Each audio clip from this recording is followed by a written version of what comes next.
अस्सलाम वालेकुम, आप देख रहे हैं डॉन न्यूज़ में आपका मेज़बान अब्दुल गफ्फार पुरान रिप्ले के एक और एपिसोड के साथ। और जैसे जैसे अब 8 जुलाई का वक्त करीब आ रहा है जाके, यानी कि वेस्ट इंडीज़ और इंग्लैंड के दरमियान पहले टेस्ट का, तो शायकीन क्रिकेट की दिल की धड़कनें जो हैं वो तेज़ हो रही हैं, चूँकि तकरीबन 100 दिन हो चुके हैं इंटरनेशनल क्रिकेट को हुए हुए या किसी भी लीग को। सो अब इंतज़ार की घड़ियां जो हैं वो कहते हैं ना कि बिल्कुल जो है वक्त कट नहीं रहा। लेकिन आते ही सबसे पहले आज आपको ब्रेकिंग न्यूज़ में दूंगा, क्योंकि इंग्लैंड क्रिकेट बोर्ड ने अब से कुछ लम्हे पहले पाकिस्तान और इंग्लैंड के दरमियान जो टेस्ट और T20 सीरीज़ के शेड्यूल का बाकायदा ऐलान कर दिया। तो वो तमाम जो खबरें इससे पहले आती रहीं कि यहाँ मैच होंगे, वहाँ मैच होंगे, उसके बहरहाल फाइनली जो है ये ऑफिशियल शेड्यूल जो है वो जारी कर दी गया, जिसके मुताबिक पहला टेस्ट जो है वो 5 से 9 अगस्त जैसे कि शेड्यूल था कि 5 अगस्त से सीरीज शुरू होगी। लेकिन अब ये कंफर्मेशन आई है कि ओल्ड ट्रैफर्ड मैनचेस्टर में पहला टेस्ट खेला जाएगा और उसके बाद सेकंड टेस्ट जो है वो एजिस बॉल पे खेला जाएगा जनाब, जो कि 13 से 17 अगस्त है। और उसके बाद अगर हम बात करें तीसरे टेस्ट की, तो 21 से 25 अगस्त भी तीसरा टेस्ट भी एजिस बॉल में ही खेला जाएगा। तो ये है कंफर्मेशन। उसके बाद ओल्ड ट्रैफर्ड मैनचेस्टर पर पाकिस्तान और इंग्लैंड के दरमियान 3 T20 मैचेस की सीरीज़ खेली जाएगी 28, 30 और 1 सितंबर को। तो तकरीबन मोरलेस तो ये शेड्यूल आ चुका था, लेकिन ऑफिशियली जो है वो अब इंग्लैंड क्रिकेट बोर्ड ने इसको अनाउंस किया है और साथ साथ उन्होंने जो इससे पहले आयरलैंड के खिलाफ मैचेस हैं उनको भी अनाउंस किया। सो क्रिकेट जिसके मुतालिक हम काफ़ी बात कर चुके हैं, ख़ासतौर पर चाहे वो कंट्रोवर्सीज हों, इंटरव्यूज़ हों, लेकिन फाइनली अब से एक दिन बाद जब इंग्लैंड और वेस्ट इंडीज़ की टीमें मद्दे मुकाबिल होंगी टेस्ट मैच में, तो यकीनी तौर पर शायकीन क्रिकेट इस लम्हे का इंतज़ार कर रहे हैं। और आज का प्रोग्राम हमने मेनली इसी लिहाज से तरतीब दिया कि जो इंटरनेशनल क्रिकेट की वापसी हो रही है इस पर बात करेंगे। और मेरे साथ मौजूद हैं, किसी तारुफ की मोहताज नहीं है, Pakistan cricket, Pakistan super league का जब जिक्र आता है तो फिर इनका जिक्र साथ आता है, उसकी प्रेजेंटर हैं और साथ साथ दुनिया भर में जो है वो जानी जाती हैं अपने क्रिकेट तबसरों के लिए। आईसीसी की डिजिटल टीम का हिस्सा रही, 2019 का वर्ल्ड कप भी कवर किया। ज़ैनब अब्बास लाहौर से स्काइप से हमारे साथ मौजूद हैं। अस्सलाम वालेकुम ज़ैनब। अस्सलाम वालेकुम गफ़ार, क्या हाल है आपका? मैं बिल्कुल ठीक ठीक। और साथ साथ चूँकि ब्रेकिंग न्यूज़ मैंने बता दी तो यकीनी तौर पर आपके भी इल्म में आ चुकी होगी, अब से कुछ देर पहले इंग्लैंड क्रिकेट बोर्ड ने अनाउंस किया। तो अच्छी बात है, टीम पहले मौजूद थी, ऑफिशियल शेड्यूल भी अनाउंस हो गया और अब कहते हैं ना कि all set for a revival of cricket. चूँकि हम एक हफ्ते पहले भी बात कर चुके हैं, गालबन उससे पहले भी आप मेरे साथ मौजूद थी, हम यही कहते थे कि वक्त नहीं गुजर रहा, लेकिन फाइनली अब एक दिन रह गए। नहीं, शुक्र है। मेरे ख्याल से बहुत तरसे हुए हैं जितने भी क्रिकेट फैंस हैं, क्रिकेट शायकीन हैं। मेरे ख्याल से कि कोई भी स्पोर्ट्स क्रिकेट के अलावा हमें नज़र नहीं आ रही थी। अब जाके फुटबॉल स्टार्ट हुई है, गोल्फ हो रही है अराउंड द वर्ल्ड। तो क्रिकेट के जो लवर्स हैं हमारे जैसे, हमारे जो फील्ड में जो लोग हैं, we are just very happy के वो समर ऑफ क्रिकेट जो इंग्लैंड में होता है वो स्टार्ट हो रहा है। और पहले वो वेस्ट इंडीज की टीम से होगा एंड अब पाकिस्तान की टीम का भी ऑफिशियल अनाउंसमेंट होगी स्केड्यूल की। सो बड़ा लंबा टूर है पाकिस्तान का। टेस्ट सीरीज भी खेल, T20s भी खेलेंगे, तो यानी अब हम सब जो हैं बिजी होने वाले हैं। बिल्कुल होने वाले हैं। और अच्छी बात यह है कि मैं समझता हूँ कि कुछ क्रिकेट पे फोकस हो जाएगा, क्योंकि बहुत सारे हम समझते हैं कंट्रोवर्सीज हो गए हैं या बहुत ज़्यादा जो एक आगे खदशात हैं, चूँकि वर्ल्ड T20 के हवाले से ज़ैनाबाद खबरें आई, उस पर बात भी कर लेंगे। इसके साथ से पाकिस्तान का जो 2 रोज़ा प्रैक्टिस मैच, जिसमें अब उसको सिचुएशनल मैच कर दिया गया, सिनेरियो बेस्ड एक्चुअली, जिसमें तमाम खिलाड़ियों को बैटिंग मिल रही है। यानी कि अगर आप बैटिंग करने गए हैं तो आपका हौसला ना टूटे। इंग्लैंड के खिलाफ सीरीज से पहले तो पूरे सेशन बैटिंग कराई गई, चाहे विकेट आपकी गिर भी जाए। तो हमने देखा कि कल भी पाकिस्तान के जो टॉप ऑर्डर्स हैं उन्होंने बैटिंग की थी, तमाम बॉलर्स ने जो है वो बॉलिंग की है। तो एक चीज़ तो अच्छी है ज़ैनब के गो के आज, मुझे नहीं पता लाहौर के बारे में आप बताएंगे, कराची में तो बहुत अरसे बाद बारिश हुई, हम सब तो बहुत खुश हैं यहाँ पर। लाहौर के बारे में आप बता दीजिएगा, लेकिन अच्छी बात यह है कि कम अज़ कम वोस्टर शहर में बारिश नहीं हो रही, पाकिस्तान टीम को ट्रेनिंग का अच्छा मौका मिल गया है।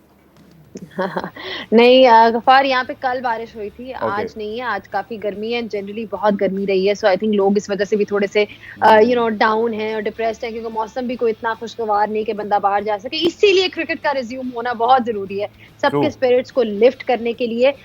लेकिन ये टूर हो रहा है, उनको वहाँ प्रैक्टिस मिल रही है। अच्छा है कि जरा टीम जल्दी चली गई है। ऑफकोर्स वो प्रोटोकॉल्स फॉलो कर रहे थे कि जी उनको आइसोलेशन में होना पड़ेगा थोड़ी टाइम के लिए, क्वारंटीन के अपने डेज जो है, मेरा मतलब है, फिनिश करने पड़ेंगे। तो एक तरह से अच्छा है कि वहाँ पे थोड़ा से हालात अभी डिफरेंट हैं, तो उनको वो मौका मिल रहा है प्रैक्टिस का। बट द फैक्ट कि ये टूर हो रहा है, यही बहुत बड़ी बात है। ये मत भूलें कि हमारे 10 प्लेयर्स जो थे वो पॉजिटिव विद कोरोना थे। तो despite the fact, I think इसमें मेरा ख्याल से वसीम खान को मैं कहूँगी, पीसीबी उनको उनको बहुत क्रेडिट जाता है। ईसीबी दोनों बोर्ड्स ने मिल के इस चीज़ को बहुत स्ट्रेस किया है कि क्रिकेट का रिज्यूम होना बहुत ज़रूरी है।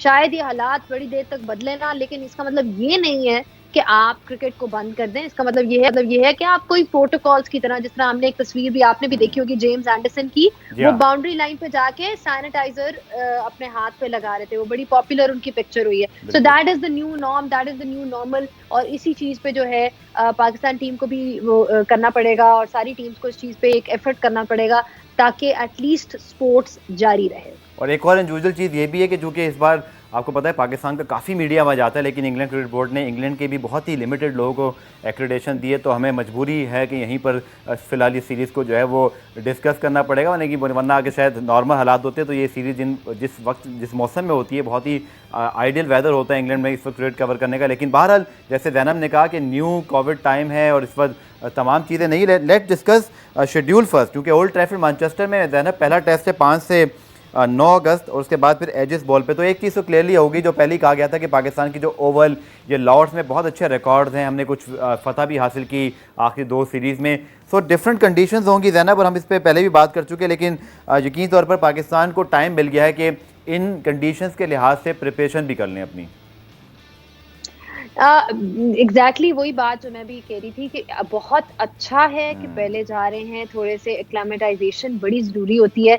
सिर्फ हमारी एक्लेमेटाइजेशन पिचेस की नहीं होती, बल्कि वेदर की भी होती है। वहाँ पे आपको पता है वेदर बड़ी जल्दी चेंज हो जाता है। कभी समर्स में भी एकदम से बड़ी ठंड भी हो जाती है। So you just don't know. उसमें फिर प्रैक्टिस करना, फील्डिंग प्रैक्टिस करना, अक्सर वहाँ पे कैचेस ड्रॉप हो रहे होते हैं क्योंकि हाथ बहुत ठंडे होते हैं। बहुत से प्लेयर्स मुझे यही बताते हैं जब भी मेरी उनसे इंटरेक्शन होती है कि बहुत ठंड होती है तो वो हाथ यूं ही हमेशा आप देखेंगे गर्म कर रहे होते हैं। So that's one aspect of it कि वहाँ पे changing of different weather, acclimatization, and then of course Old Trafford की जो पिच है वो कैसे प्ले आउट करेगी, it be interesting. Last time अगर आपको याद होगा तो पाकिस्तान वहाँ पे 2016 में खेला था, और 2016 में पाकिस्तान मैच हारा था वहाँ पे। हम 2 टेस्ट मैचेस हारे थे, एक ओल्ड ट्रैफर्ड में और एक एजबास्टन में। और ओल्ड ट्रैफर्ड की जो बाउंस था शुरू में, उस विकेट में बाउंस था शुरू में, हमारे प्लेयर्स जो थे वो नहीं खेल सके।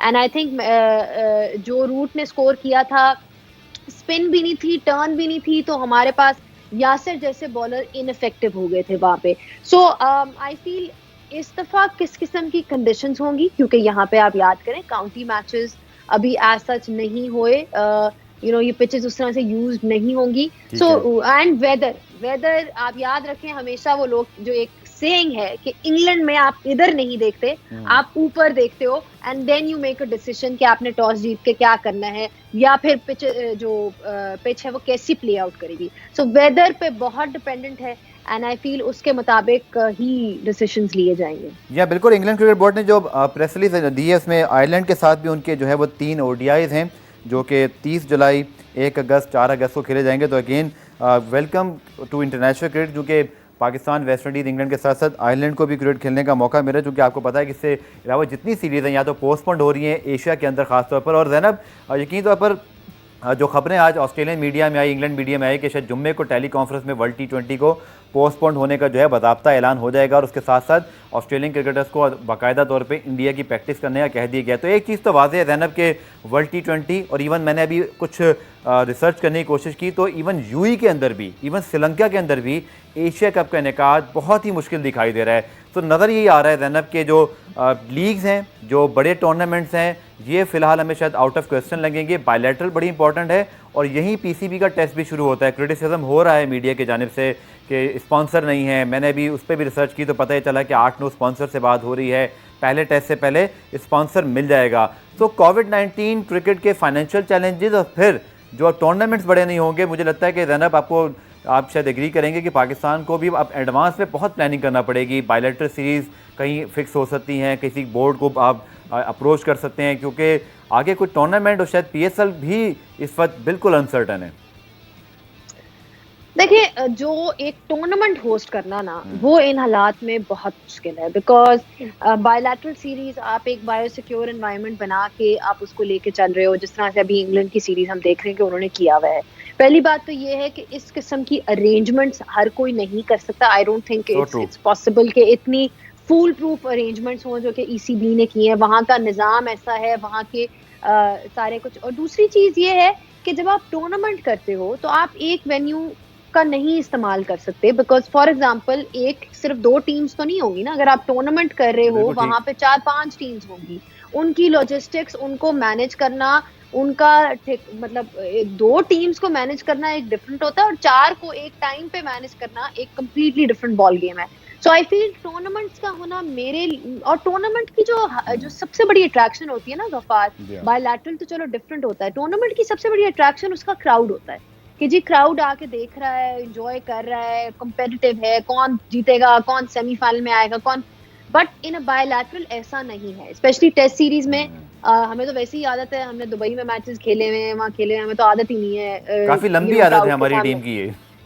हाँ बहुत, कोई क्राउड कोई आता ही नहीं था देखने, तो हमें तो आदत है कि कोई क्राउड ना हो वहां पे खेला जाए। लेकिन टूर्नामेंट्स स्पेशली वर्ल्ड T20 जो मैंने सुना था वो ये है कि इंडिया में होगा अगले साल, और उसके बाद जो एक ऑलरेडी स्केड्यूल्ड था आईसीसी के कैलेंडर में, फिर उससे अगले साल ये सुनने में आया है कि ऑस्ट्रेलिया होस्ट करेगा।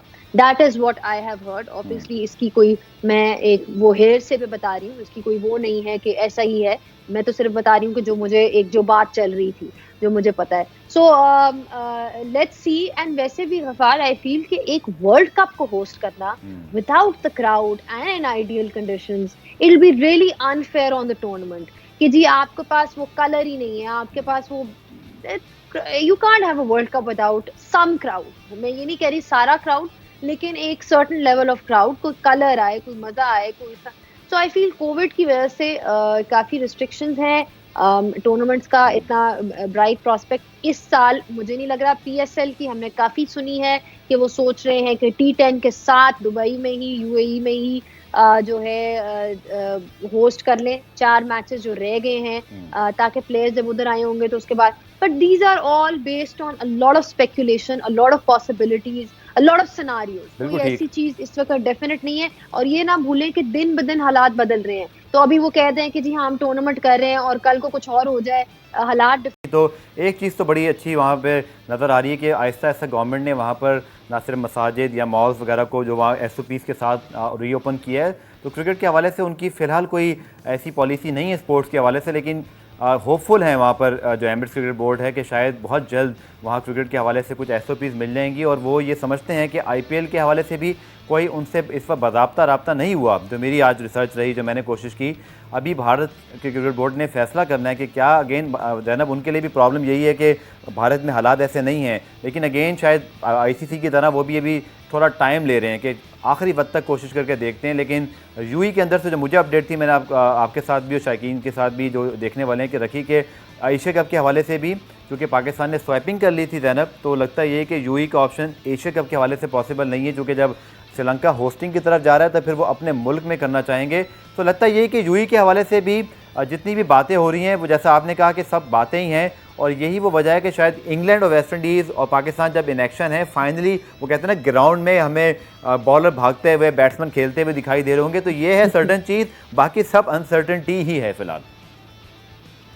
नहीं ऐसे ही है गफार, बायलैटरल्स मैंने जैसे कि कहा, बायलैटरल्स फिर भी मैनेजेबल हैं, लेकिन anything else is probably not going to be manageable. So मेरा नहीं ख्याल से कि हमें एक कोई फॉल्स एक होप रखनी चाहिए। ऑफ कोर्स इंशाल्लाह हालात बदलते हैं, हो सकता है चीज़ें ऐसे प्लान में आ जाएं कि कुछ डिफरेंट हो जाए, बट मेरे ख्याल से कि काफ़ी मुश्किल होगा हमें इसी तरह जो है। अभी तो मेरा ख्याल है कि हमें फोकस करना चाहिए कि इंग्लैंड की सीरीज़ है हमारे, याद करें टेस्ट चैंपियनशिप जो है, टेस्ट पॉइंट्स जो हैं वो सारे उस पर डिपेंडेंट हैं। अभी आपने ऑस्ट्रेलिया से सीरीज हारी, फिर श्रीलंका से चलो आप यू वन दैट वो, तो मतलब ये मत भूलें कि अभी आपको you have to look at what's ahead अभी इस वक्त, and that's the England series. ठीक है, बाकी खबरें बात करते हैं, फिर पाकिस्तान टीम में कॉम्बिनेशन पे जरूर आएंगे, लेकिन उमर अकमल के हवाले से बहुत ज़्यादा लोग सवाल कर रहे थे। तो पाकिस्तान क्रिकेट बोर्ड का रिलीज़ आया कि उनकी जो समाअत है उनकी अपील पर, वो अब होगी जनाब 13 जुलाई को, और उसके वक्त ही फिर उनका जो फैसला है, आपको पता है 3 साल की पाबंदी लगी थी। तो ज़ैनब क्या समझती हैं, उमर अकमल एक ऐसा टैलेंट जिसको जब शुरू में आए तो बहुत ज़्यादा हाई रेट किया गया, फिर हमने देखा कि उनके साथ खेलने वाले जो प्लेयर्स हैं वो काफ़ी आगे निकल गए। अनफॉर्चुनेट है कि उनका कैरियर कभी भी उस तरह से एक स्मूथ लाइंस पे नहीं चला, और फिर ये जब अब वाक़या हुआ, जब उनको 3 साल की अब तक पाबंदी है और अब उस पर समाअत 13 जुलाई को होनी है, क्या कहेंगे उमर अकमल के कैरियर के हवाले से, और ये जो अनफॉर्चुनेट इंसिडेंट सारे होते रहे हैं? उमर अकमल के करियर के हवाले से गफ्फार मैं यही कहूंगी कि एक बहुत ही जिसे कहते हैं ना कि करियर जिसमें इतना पोटेंशियल था to be at a level with the greats, वो कोई करीब भी नहीं आया उनका करियर। सो मुझे पर्सनली मैं एक दुख के अंदाज में कह रही हूँ, नॉट इन अ मॉकिंग वे, जहाँ पे हम सारे एक टाइम पे उनके बड़े फैंस भी थे, like fans in the sense कि उनकी बैटिंग को एडमायर किया जाता था, लेकिन controversies of the field non stop जो है न्यूज में फॉर अदर रीजंस आना, उनका एक वो फोकस हमें जिंदगी में नजर नहीं आया जो कि एक प्रोफेशनल एथलीट का होना चाहिए। या तो होना कि कोई एक वन ऑफ इंसिडेंस हो उमर अकमल का कि तो हम कहें कि चलो ठीक है, ऐसा हो सकता है। बार बार कोई ना कोई प्रॉब्लम जब आता है, देखें कोचेस का एग्जांपल ले लें, वकार यूनुस ने 2015 में जो वर्ल्ड कप के बाद अपनी रिपोर्ट में क्या कहा, उन्होंने कहा उमर अकमल और अहमद शहजाद को टीम से दूर रखना चाहिए, ठीक है। फिर उसके बाद आपके पास मिकी आर्थर आ गए। मिकी आर्थर वाली स्टोरी सबको याद होगी, चैंपियंस ट्रॉफी से पहले मेरे ख्याल से जब वो वहां पे गए थे, उनको वापस जो है वो फिटनेस टेस्ट उन्होंने पास नहीं किया या जो भी हुआ, उनको वापस बुलाया गया। So there have been a series of events. 2 coaches already कह चुके हुए हैं कि हम इन प्लेयर के साथ नहीं कर सकते। आपने उनकी एक्सपेरिमेंट्स देख ली क्वेटा ग्लैडिएटर्स के साथ या फिर उसके साथ, एंड देन रिसेंटली ये जो एक स्कैंडल हुआ पीएसएल में। सो आई फील के मेरा ख्याल से कि अब लोगों की भी जो है वो पेशेंस थोड़ा सा रन आउट हो गया है उमर अकमल की तरफ। वो भी लोग भी जो है बहुत मायूस हैं उनसे। और अब हमारे पास, अब आप देखें ना कि यंगस्टर्स आ रहे हैं जैसे कि हैदर अली हो गए, बहुत से। अब लोग सोच रहे हैं कि अगर चांस देना ही है तो आप इन यंगस्टर्स को देखो, इनको चांस दो जो टैलेंटेड है, जिनको ग्रूम किया जा सकता है, बनस्बत ऐसे प्लेयर को जिसको हम कई चांसेस दे चुके हैं। सो आई फील कि मैं पर्सनली मतलब डिसअपॉइंट होती हूँ बिकॉज आई सबकी तरह हम भी उनको बहुत एडमायर करते थे, उनकी बैटिंग को, उनकी स्किल्स को बहुत एडमायर करते थे, लेकिन अनफॉर्चुनेटली फॉर वेरियस रीजंस वो उस लेवल पे नहीं पहुंच सके जिस लेवल पे हम सब चाहते थे कि वो पहुंचे। ठीक है ज़ैनब, आपको लगता है जैसे आपने कहा कि अहमद शहजाद का जिक्र भी वकार यूनुस ने अपनी रिपोर्ट में किया था, आपको लगता है कि अहमद शहजाद उमर अकमल का फ्यूचर है पाकिस्तान क्रिकेट में? स्पेशली जैसे आपने खुद मेंशन किया कि अब तो हैदर अली या आप देखें ना शर्जील खान की वापसी भी हो सकती है, वो भी बड़े ज़बरदस्त खिलाड़ी हैं, उनको ऑलरेडी पीएसएल में मौका मिला, एक अच्छी इनिंग खेली, वो भी एक रडार में है। डू यू थिंक कि अहमद शहजाद उमर अकमल दोबारा हमें कभी पाकिस्तान के लिए खेलते हुए दिखाई देंगे? गफ्फार, पाकिस्तान क्रिकेट में तो कभी आप किसी को ये नहीं कह सकते कि इसको हम दोबारा नहीं देखेंगे, क्योंकि हर साल बाद ऐसे होता है कि रिसाइकल होता है और जो प्लेयर जिनको हमने सोचा था कि उनका करियर खत्म हो गया है वो वापस आ जाते हैं। So never say never in Pakistan cricket, ये बात तो हमें तय कर लेनी चाहिए। जहां तक आई थिंक अहमद शहजाद का केस, आई नो कि वो वकार भाई ने अपनी ओबीसी रिपोर्ट में लिखा था, उन दोनों को एक ही कैटेगरी में डाला था। अहमद शहजाद का केस डिफरेंट है। अहमद शहजाद का केस डिफरेंट इसलिए है, ऑफ कोर्स वही चीजें हैं, लैक ऑफ फोकस या जो भी आपने कहना चाहिए। आई फील उन्होंने अपने आप पे इतनी, उनके पास टैलेंट था, न्यूजीलैंड में इतनी जबरदस्त उन्होंने इनिंग्स खेली थी, अपने आप पे इतना प्रेशर डाला है कि अब वो उस तरह के फ्रीली जिस तरह वो खेलते थे, अब वो प्लेयर हमें नजर, वो खुद ही दबाव में हमें लगता है, जब भी वो क्रीज पे आते हैं तो मुझे लगता है वो पहले से ही दबाव में है। सो टैलेंट उनके पास बहुत था, मौके भी उनको काफी मिले, लेकिन अनफॉर्चुनेटली उनका भी यही था कि फोकस जो था ना, एक फोकस वो कहीं बीच में रह गया। एंड गफ्फार, हमारे अक्सर प्लेयर्स के साथ बाय द वे यही होता है, आते हैं बड़ा अच्छा परफॉर्म करते हैं और बीच में कहीं फोकस इनका बजाय इसके कि क्रिकेट पे रहे कहीं और चला जाता है। सो ये कहना कि मैंने विराट कोहली जैसा प्लेयर बनना है, विराट कोहली जैसा प्लेयर बनने के लिए आपको उस लेवल का फोकस भी चाहिए, सिर्फ स्किल की बात नहीं है। आप वो उठते बैठते सोते हर लेवल पे जो है वो सिर्फ क्रिकेट ही या खेलते हैं या उसकी अपनी फिटनेस पे काम करते हैं, उनकी जिंदगी में और कुछ नहीं है। So you have to be of that level to be that good, जो कि अनफॉर्चुनेटली आई फील हमारे प्लेयर्स का उस तरह से नजर नहीं आया। जहां तक शर्जील की बात है तो शर्जील का तो सबसे बड़ा जो मिसबा एंड एवरीबडी जो मुझे कैंप से पता चला था वो ये है उनकी फिटनेस, कि वो अपने आप को पहले फिट करें। तो आई थिंक पहले तो वो होगा, फिर जाके आई थिंक वो क्यू में अभी बहुत पीछे हैं। वो क्यू में पीछे इसलिए हैं क्योंकि अभी जो ये नए यंगस्टर्स आए हैं इनको ट्राई किया जाएगा। हाँ, अगर वो फेल होते हैं, नहीं होता तो then we can't say anything, because आपको पता है कि पाकिस्तान क्रिकेट में जब आप फेल होते हो तो अगली सीरीज में आपको ड्रॉप कर दिया जाता है और किसी और को वापस लिया जाता है और ट्राई किया जाता है। सो ये थोड़ा सा ऐसा स्ट्रक्चर है। सो आई थिंक मेरा ख्याल से कि जो हमारे करंट क्रॉप ऑफ प्लेयर्स है, जो आपके पास जीशान अशरफ हो गए, जस्ट गिविंग एन एग्जांपल, जो नए पीएसएल के हमें प्लेयर्स नजर आए, उनको लेके चलें और उनको ग्रूम करें। That's just my personal opinion. When आपने बड़ी ठीक बात की कि हमारे पास प्लेयर आते हैं, परफॉर्मेंस होती है, और चूँकि आप बीइंग अ प्रेजेंटर या दीगर और जो प्रोजेक्ट्स में आप भी काम करती हैं, प्लेयर्स को काफ़ी आपको करीब से जानने का मौका भी मिल जाता है और ऑब्वियसली एक नज़र रहती है जो आपका प्रोफेशन है। आपको लगता है कि जो हमारे प्लेयर्स हैं, ये एक जनरल अब एक परसेप्शन बन गया कि पीएसएल में जब आते हैं तो एकदम से शोहरत मिलती है, ऑब्वियसली फिर इसके साथ साथ बाकी एलिमेंट्स भी आ जाते हैं, परफॉर्मेंस आपको आगे लेके जाती है। लेकिन हमने देखा कि चैंपियंस ट्रॉफी के जो हमारे टॉप परफॉर्मर्स थे, तकरीबन सभी, हसन अली के केस को मैं थोड़ा डिफरेंट देखूंगा, उनको इंजरी प्रॉब्लम ज़्यादा हुआ, अल्लाह करे कि जल्द वो ठीक हों। लेकिन हम शादाब की बात करें, फ़हीम की बात करें, फ़खर की बात करें, रोमान अगेन इंजरी प्रॉब्लम एक ये भी बड़ा कंसर्न है कि हमारे दो मेजर फास्ट बॉलर जो हमें लिमिटेड ओवर्स के अंदर बहुत ज़्यादा लेके जा सकते हैं। चूँकि मुझे ज़ाती तौर पर इस चीज़ का कंसर्न यूँ है ज़ैनब कि 2017 की जो चैंपियंस ट्रॉफी की जीत है वो कोई छोटी जीत नहीं थी। उस जीत के बाद तो हमने ये साबित करना था कि हम दुनिया की बेहतरीन टीम है, लेकिन हुआ इसके बरक्स और ये प्लेयर्स भी आहिस्ता आहिस्ता अपनी फॉर्म खोते रहे, हमारी टीम भी नीचे आती रही।